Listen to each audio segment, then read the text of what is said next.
ဂျပန်စာမှာအခရာဘယ်နှမျိုးသင်ရမလဲဟီရာဂါနာနဲ့ကာတာခါနာကရောဘာတွေကွာလဲ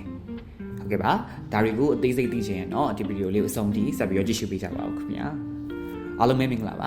ဦးချင်းတော့ကောက်ကိုဂျပန်စာသင်တန်းနေကြိုဆိုပါရစေကျွန်တော်တို့ဦးချင်းတော့ကောက်ကိုဂျပန်စာသင်တန်းကဂျပန်စာနဲ့ပတ်သက်ပြီးတော့စိတ်ဝင်စားစရာအကြောင်းအရာတွေကိုဗီဒီယိုလေးဖန်တီးပြီးတော့တင်ဆက်ပေးနေရဖြစ်ပါတယ်ဒါကြောင့်မလို့ကျွန်တော်တို့ရဲ့ဦးချင်းတော့ကောက်ကိုဂျပန်စာသင်တန်းရဲ့ Facebook page TikTok channel နဲ့ YouTube channel လေးတွေကို subscribe and follow လေးလုပ်ထားပြီးကြဖို့အတွက်အားလုံးမြတ်တာရက်ခံပါတယ်ခင်ဗျာ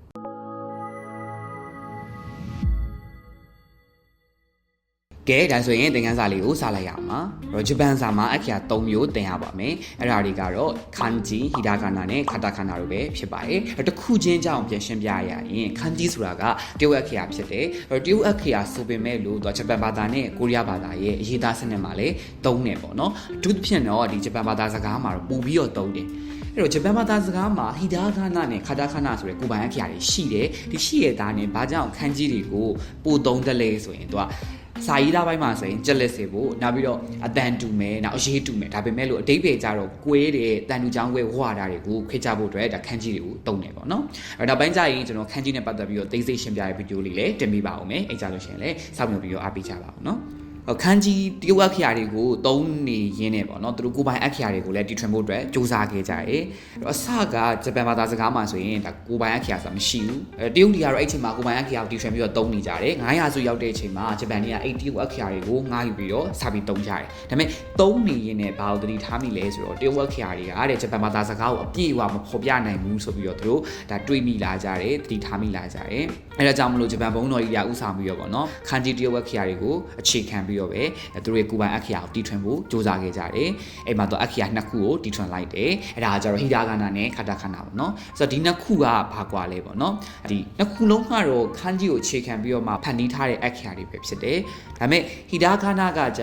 တော့သူလွယ်ကူရိုးရှင်းတဲ့ဆွဲချက်တွေနဲ့ဆွဲထားတဲ့သဘောမျိုးပေါ့နော်။ခန်းကြီးကသူ့ရဲ့ဆွဲချက်တွေအရှုပ်ထွေးတယ်။အဲ့ဒါကိုကျွန်တော်တို့ကလွယ်ကူရိုးရှင်းတဲ့ဆွဲချက်နဲ့ဆွဲထားတဲ့သဘောအဲ့ဒါကဟီရာဂါနာပေါ့နော်သူ့မြင်းခွေးလေးနဲ့ဆွဲရတယ်အဲ့တော့ဒီမှာပြပေးထားတဲ့အတိုင်းပေါ့နော်ဘယ်ဘက်ကဆိုလို့ရှိရင်ခန်းကြီးပေါ့သူ့ရဲ့ဆွဲချက်လေးတွေကမြင်းတဲ့အတိုင်းပဲရှုပ်ထွေးနေတယ်ဒါပေမဲ့ညာဘက်ကိုကြည့်လိုက်တဲ့အချိန်မှာဒါဟီရာဂါနာစလုံးလေးသူကြတော့ဆွဲချက်လေးတွေကရိုးရှင်းနေတာပေါ့နော်အဲ့လိုမျိုးနောက်ပြီးတော့သူအရင်တော့မင်းကလေးရဲ့အတုံးများတာနော်အခုကျတော့သူကဂျပန်ဘာသာစကားမှာရှိတဲ့မူရင်းမှုပိုင်းအသုံးအနှုန်းတွေကိုသူကဖော်ပြရေးသားဖို့အတွက်သုံးတယ်ဥပမာဆိုလို့ရှိရင်ဆာခါနာတို့ခူဒါမွန်တို့ကြည်လိုက်ဆာခါနာဆိုတာငါးပေါ့နော်အဲ့တော့ငါးကိုဆာခါနာလို့ခေါ်ရဲဆိုတာဂျပန်ဘာသာစကားတစ်ခုပဲရှိတယ်အဲ့လိုပဲတတိကိုခူဒါမွန်လို့သုံးတာကဂျပန်ဘာသာစကားတစ်ခုပဲရှိတယ်အဲ့တော့ဒီနှစ်ခုကဂျပန်ဘာသာစကားမှာပဲရှိတဲ့ဂျပန်ဘာသာစကားရဲ့မူရင်းမှုပိုင်းအသုံးအနှုန်းတွေဖြစ်တဲ့အတွက်ကြောင့်ဒါတွေကိုရေးမယ်ဆိုရင်တော့ဟီရာဂါနာအခရာနဲ့ရေးရတယ်ရမယ်နော်နောက်ကာတာခါနာအခရာကိုသွားမယ်သူကကြတော့ခန်းကြီးဆွဲချက်တဲ့ကပေါ့နော်ဒီဆွဲချက်တစ်စိတ်တစ်ပိုင်းကိုသူယူထားတာမျိုးငင်းဖြောင်လေးနဲ့ရေးတယ်အဲ့တော့ပြပေးထားတဲ့အတိုင်းလေးပေါ့နော်ကြည့်လိုက်ပါညာဘက်ကစလုံးလေးတွေရကြတော့ဒါကာတာခါနာစလုံးလေးဖြစ်တယ်ဘယ်ဘက်ကစလုံးလေးရကြတော့ခန်းကြီးစလုံးအဲ့တော့ဒီခန်းကြီးစလုံးဆွဲချက်ဒီဒဲကတစ်ခုကိုယူပြီးတော့မှဒါကာတာခါနာစလုံးလေးတွေကိုဖန်တီးထားတာကိုတွေ့ရပါလိမ့်မယ်ဆိုတော့ဒီကာတာခါနာစလုံးတွေကကြတော့ယောက်ျားလေးအရင်တော့အတုံးများခဲ့တယ်အခုကျတော့အဲ့လိုမဟုတ်တော့ပဲနဲ့အခြားဘာသာစကားကနေပြီးတော့ပေါ့နော်ငါးယူသုံးဆွဲထားတဲ့ဝေါ်ဟာတာတွေသုံးနှုံးတွေရေးသားဖို့ဖော်ပြဖို့အတွက်သုံးတယ်ဥပမာဆိုရင် air con လို့လိုမျိုးဘာစုလို့လိုမျိုးပေါ့နော်အဲ့တော့ air con ဆိုတာ air con ဆိုတဲ့ English ဝေါ်ဟာတာကနေပြီးတော့ဝေစားထားတာဖြစ်တယ်ဘာစုကကြတော့ bag ဆိုရဲပေါ့နော် English ဝေါ်ဟာတာကနေဝေစားထားတာဖြစ်တယ်အဲ့တော့ဒါတွေ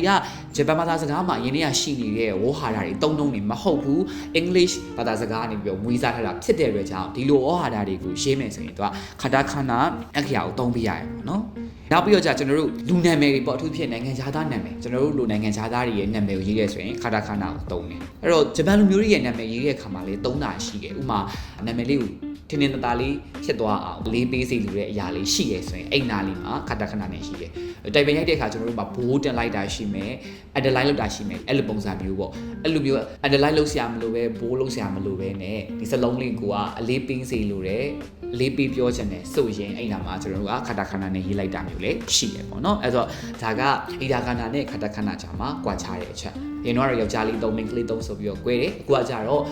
့မူရင်းမူပိုင်းသုံးနှုန်းတွေရေးမယ်ဆိုရင်ဟီရာဂါနာနဲ့ရေးမယ်အဲ့တော့မွေးစားစကားလုံးတွေမွေးစားအသုံးနှုန်းတွေရေးမယ်ဆိုရင်ကာတာခဏနဲ့ရေးတယ်ပေါ့နော်